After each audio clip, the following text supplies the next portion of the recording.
If our topic is human, then emotions, desires, and passions are at the center of it all.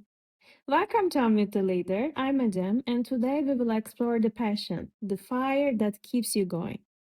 In the previous episode, we explored ideas, how every dream begins as a single thought. But ideas alone don't move us. What gives them life is an emotion, the warmth that fills our hearts, the fire that keeps us going. Today, we will explore passion, because passion isn't just a feeling, it's the invisible current that turns thinking into doing. And when we look at those who build, founders, artists, scientists, we find one thing in common, a quiet obsession that never fully fades. That's something we will dive deeper into with Professor Nicola Broyce in our next episode. But first, let's understand the human side of that fire. Actually, humans are born selfish. Every action we take is shaped by that nature.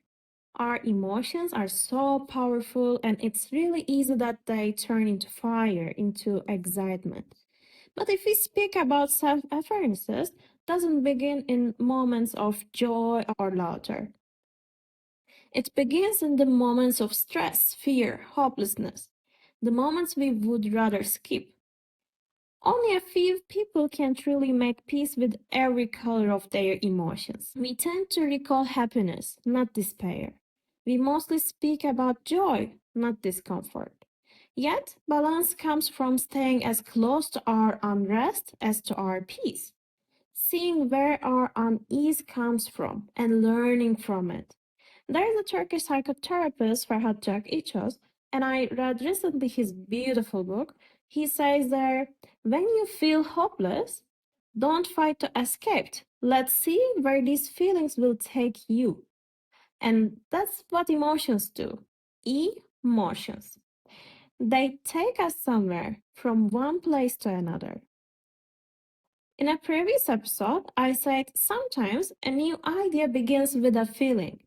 Often that feeling is boredom, a sense of being stuck. That's the hidden feel behind change, behind the urge to move, to create, to chase excitement. Every story of innovation begins with a bit of restlessness. But like a spark that fades too quickly, our pleasures and excitements often die out fast. It was just a phase. We hear that many times. Sometimes we say it's about love, sometimes we say it about dreams, sometimes even about companies or investments. So, why do things that start with passion fade away? There are a few reasons. Sometimes life and our dreams move in opposite directions, and sometimes we lose faith in ourselves or in our region. Sometimes our dreams lose values over the time, and sometimes the people around us slowly pull us back. When we drift into our dream world, we can't always choose where it takes us, but we can always reshape it. Life will test our plans, of course, through illness, love, loss, change. We will switch jobs, move from cities to cities, make sacrifices for our family, and face moments that break us open. That's life. Starting something new while only thinking of the good possibilities, it's simply naive. Every dream begins in duality, half in the flow of life, half against it. But if you truly want something, you adapt. You will definitely find a way. If you can't afford your dream university in abroad, you try to find a scholarship. We don't choose what happens to us. We do choose which way we go. In the idea episode, I told you my dream was to do master study in abroad. Since we are talking about passion, let me continue to my story here as promised. I didn't have enough money to pay big amount of fees at that time, so I started to search options which are free. Germany was offering at that time free master studies, but most of the studies and universities were asking German, and that's why I needed to narrow down the options. At the end, there were only few options remaining, and two was asking to write a research proposal in 2 months. First year, I tried my best while applying, but couldn't to get acceptance letter. When I see the results, it was passing from first step, but couldn't pass the second one, which was the academic writing. At that time, I said to myself, whoa, okay, I just need to write next time better. And that's it. Then I will get my acceptance letter for next year. At that time, to apply it again, I started to prepare myself. Like 1 year before, I went to English academic writing course, so I needed to improve myself. Then, yeah, when the topics are published, I started to rewrite again. So every night after my work, almost until midnight. At some point, it was ready, and after sending it, I got acceptance letter in that summer. But long story short, I had a real passion inside of me, continue to my dream even I failed once, and even to reach it again will take 1 more year. Even I had everything on my hand in Istanbul, and my life was continuing.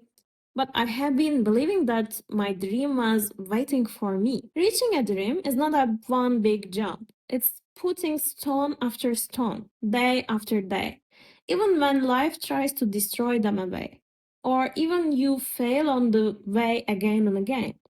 And when belief fades, that's where passion comes in. As I said, passion is a fire. It's the thing that wakes you up at 3 a.m., sometimes whispering directions into your ear, like love, but not for a person, for the person you're becoming, for the work you will create, or for the life you're designing. Yes, at first, as I described, passion burns like fire, but over the time, it becomes warmth, something that sustains, not consumes. It's what turns a dream into a purpose. Because when you're truly passionate, you don't get tired of doing the same thing every day. You keep moving even through the storm. Passion and faith, they touch the same space. You can't chase a dream without believing it first, feeling the fire in your chest and choosing to go on when others quit. That's why passionate people always arrive somewhere, because they never stop walking. There is a concept I love: entrepreneur passion. Research shows that people who build things, who turn dreams into reality, are fueled by this every emotion. When we look at people who build companies or lead teams, there is invisible ingredient that keeps them moving despite sometimes uncertainty. Their direction in life is guided by what they love mostly deeply. Maybe that's why for me the biggest disrespect you can show to someone is to dream on their behalf. When you do that, you take away their direction. You impose your own fears, your own desires onto them. Most of the time, our parents do it, friends do it, or sometimes society do it. Maybe again, if I need to relate with idea episode, you need to have your own frame that I say. And to look out, yes, and to look in. Frame was the definition that I used to control what you observe, get in, adapt to work. But this time I will use it for try to understand yourself. To start any idea or dream, we need to frame what we want, what what we really passionate about. Don't give your dreams to others. Don't allow them to dream for you. You know yourself better. Like, frame others' opinions about yourself. If you want to call it with setting boundaries with another popular terminology, yes, you can. What we decide what's best for others instead of helping them to see for themselves. When we talk about people instead of to them, when someone shares a dream with you, your only question should be, how can I help? Supporting someone's passion requires emotional maturity and a big heart, to be honest. But we often let jealousy get in the way. We envy others for what they have instead of celebrating them for who they are. It's easy to show up when people are sad, What's harder is to show up when they succeed. So that's where love and true leadership are tested. Surround yourself with people who celebrate your light and do the same for them. When I started to this podcast idea, I decided to open it only to my very close cycle of friends. I didn't want to feel any pressure from outside until everything is finished. The preparation took almost 4 months, and I will tell more in knowledge episode. But as spoiler, I had no idea about how to do a podcast. But the point is, after I opened my idea and showed my passion to my friends, they said me go for it. Then they asked me only, how can I help? Thanks God, they were right people to share. They didn't try to reshape my idea. They allowed me to create what I desire to do. They just asked right questions about operational stuff. Before I opened the podcast topic again, they never asked me to put any pressure on my shoulders.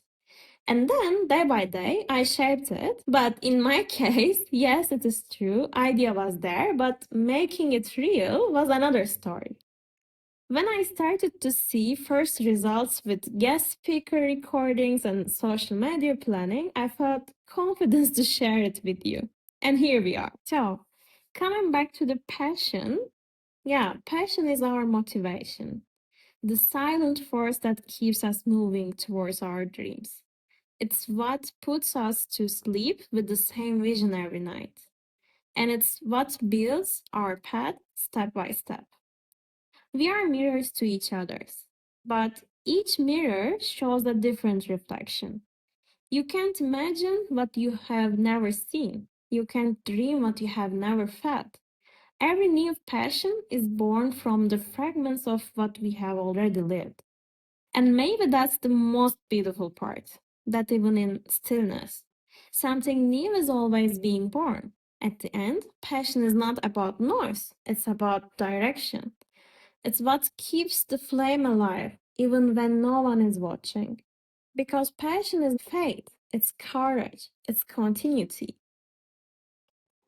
So, thank you for listening. This was Unmute the Leader, and I'm Ecem. Today we explored passion. I hope you will find the connections with my following guest speaker episode. From my master's study in Technical University of Munich, Professor Nicola Broyce will be there, and we will ask her about entrepreneurial passion because she's the very right person to ask with her amazing academic researches. See you next episode.